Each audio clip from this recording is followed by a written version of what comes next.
আসসালামু আলাইকুম। আশা করছি সবাই অনেক ভালো আছেন। আজকে আমি আপনাদেরকে তৈরি করে দেখাবো হোমমেড লাচ্ছা সেমাই। এই লাচ্ছা সেমাই তৈরি করে দেখানোর জন্য প্রচুর রিকোয়েস্ট পেয়েছি। সবার রিকোয়েস্টে আজকে এটাই তৈরি করে দেখাবো।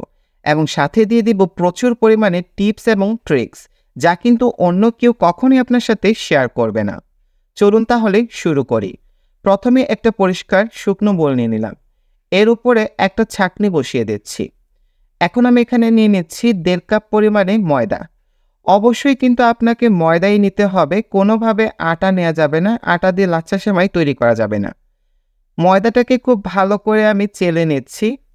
এখন আমি এখানে দিয়ে দিচ্ছি ১ টেবিল চামচ পরিমাণে রেগুলার আস্তদানার চিনি। চিনিটা কিন্তু অবশ্যই দিতে হবে, স্কিপ করা যাবে না। চিনি দিয়ে এখন এখানে দিয়ে দিচ্ছি ২ চিমটি পরিমাণে লবণ। এবার এই সবগুলো একসাথে শুকনো অবস্থায় আমি হাত দিয়ে ভালো করে একটু মেখে নিচ্ছি।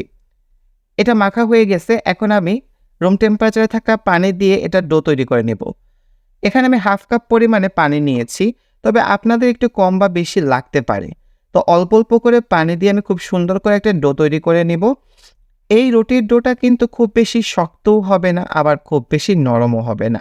মোটামুটি একটা ডো হবে। আপনারা ভিডিওটা দেখেই কিন্তু এটা বুঝতে হবে। তো ডোটাকে আমি খুব ভালো করে ২-৩ মিনিট মথে নিয়েছি। তো এখন এটা খুব ভালোভাবে একটা ডোর ফর্মে চলে আসছে। তো এখন এই ডোটাকে আমি হাত দিয়ে এভাবে একটু টেনে, টেনে নিচ্ছি। একটু মসৃণ করে দিলাম। এখন এটাকে আমি এই বোলের মধ্যে আবার রেখে দিচ্ছি। এবার একটা ঢাকনা দিয়ে ঢেকে ২০ মিনিটের মতো রেস্ট দিয়ে দিব। ফিরে এলাম ২০ মিনিট পর। এই পর্যায়ে এই ডোটা আরও বেশি হচ্ছে গিয়ে খানিকটা নরম হয়ে গিয়েছে, সে সাথে মসৃণ হয়ে গেছে। এখন আমি খুব সুন্দর করে এটাকে আরেকটু মথে নিব। এটাকে আরেকটু মথে নিয়ে আমি এখন এটাকে ২ টা ভাগে ভাগ করে নিব। আজকের এই ১.৫ কাপ পরিমাণে ময়দা দিয়ে আমার ২ টা লাচ্ছা সেমাই হবে।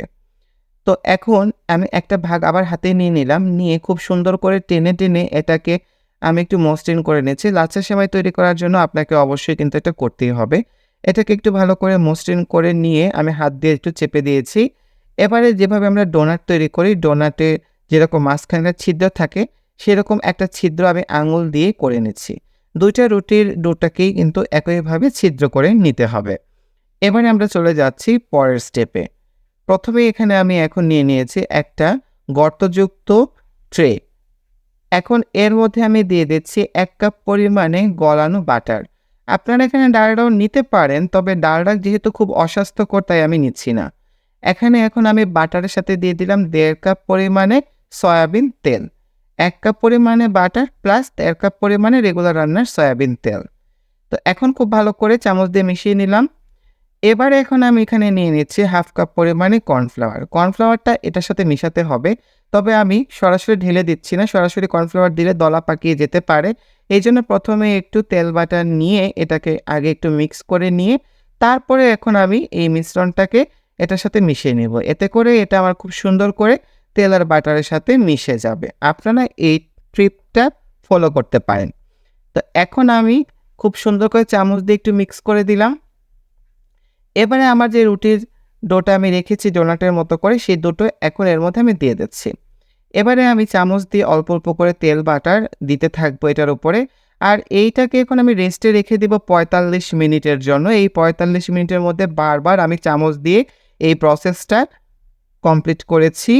আমার ৪৫ মিনিট হয়ে গেছে। এখন দেখুন এই ডোনাট দুটো খুব বেশি নরম হয়ে গিয়েছে। এবার এখন এগুলোকে প্যাঁচ দিতে হবে। তো আমি কিন্তু এগুলোকে টেনে দিচ্ছি না, জাস্ট হাত দিয়ে এভাবে ঘোরাচ্ছি আর এটা নিজে নিজেই কিন্তু বড় হচ্ছে। আপনারা একটু এপাশ ওপাশ পাল্টে নিয়ে এইভাবে হচ্ছে সুন্দর করে এগুলোকে ঘোরাতে থাকবেন। যখন মোটামুটি একটু লম্বা হয়ে গেছে এবং এটাকে যখন চারের মতো করে এভাবে ঘুরিয়ে প্যাঁচ দেওয়া যাবে তখনই আমরা প্যাঁচ দিয়ে দিব। আর প্রত্যেকটা প্যাঁচ দিয়ে ৫ মিনিট অপেক্ষা করব। ৫ মিনিট পরে আবার আপনি এখানে এটাকে ঘুরিয়ে, ঘুরিয়ে আরেকটা প্যাঁচ দিবেন। অবশ্যই ৫ মিনিট অপেক্ষা করতে হবে এবং এগুলোকে কখনোই কিন্তু হাত দিয়ে টেনে, টেনে লম্বা করা যাবে না। তাহলে কিন্তু আপনি লাচ্ছা সেমাই কখনোই তৈরি করতে পারবেন না। এগুলো ছিঁড়ে যাবে। তো আবারও ৫ মিনিট অপেক্ষা করে, করে আমি অনেকগুলো প্যাঁচ দিয়ে দিব। তো আমি এখন ৫ নাম্বার প্যাচে আছি, অর্থাৎ এগুলোকে আমি ৫ বারের মতো পেঁচিয়েছি অলরেডি। তো টোটাল আমি সর্বমোট এটাকে ১৩-১৪ টা প্যাচ দিব। দেখুন এটাকে আমার কিন্তু হাত দিয়ে টানতে হচ্ছে না, নিজে নিজেই বড় হচ্ছে। আর প্রতিটার মাঝখানে এভাবে একটু গ্যাপ দিয়ে দিবেন। আর প্রত্যেকবার কিন্তু আমি বারবার বলছি আপনারা 5 মিনিট অপেক্ষা করে দুটোকেই তারপরে আপনারা পেঁয়াজ দিতে যাবেন। এতে করে এগুলো সুন্দরভাবে পেঁয়াজ দেওয়া হবে। তো আমার প্রায় 10 টার মতো পেঁয়াজ দেওয়া হয়ে গেছে। তো এখন দেখুন আমি আমার লাস্ট ব্যাচটা দিয়ে দিব। আমার একটা সুতাও কিন্তু দেখুন ছিঁড়ে নাই এবং কত সুন্দর এগুলো হয়েছে। শুধুমাত্র 5 মিনিট রেস্ট দিয়ে করার ফলে এমনটা হয়েছে। তো এখন আমার এটা হচ্ছে 15 নাম্বার প্যাচ। আমি আর এটাকে প্যাচ দিব না। এটিই আমার লাস্ট। তো আমার টোটাল 15 টা প্যাচ দেয়া হয়ে গিয়েছে এবং দেখুন এগুলো কতটা সুন্দর হয়েছে। আপনারা প্রতিবার 5 মিনিট অপেক্ষা করে সুন্দর করে এগুলোকে প্যাচ দিবেন। আর এগুলোকে হাত দিয়ে টানবেন না, নিজেই এগুলো বড় হবে। আপনি যদি রেস্ট দিয়ে করেন, নিজে এগুলো বড় হবে।